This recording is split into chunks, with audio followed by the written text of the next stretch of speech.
Three brothers have been jailed for a vicious assault that left a man was left with multiple skull fractures and a bleed on the brain. Shamir, Taseer and Taqueer Kazi were found guilty of grievous bodily harm at Leicester Crown Court today, February 11, following an 11-day trial.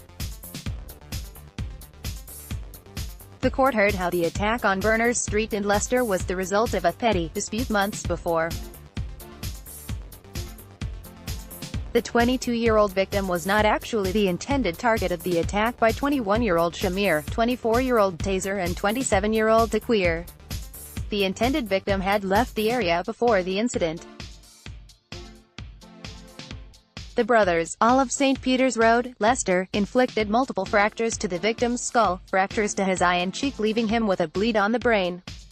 He ended up spending 8 weeks in hospital recovering following the attack in 2016. Detective Constable Charlotte Mee, the investigating officer, said, "This was a serious assault where the victim's life was hanging in the balance.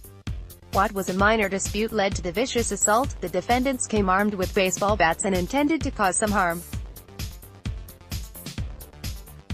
We are pleased with today's verdict. However, 2 of the 3 defendants were in the process of completing their further studies and had the prospect of promising careers ahead of them.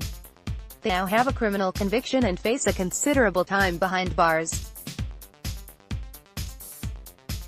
Man wearing burqa and dress steals £7,000 Rolex watch and knife-point robbery. There are no winners in this case.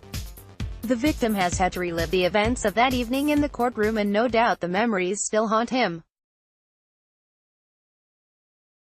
We hope this verdict gives him some reassurance that justice has been done and those who subjected him to such a serious assault have been made to answer to their crimes. Shamir was sentenced to 9 years in prison, while Taseer and Taqueer were sentenced to 11 years each.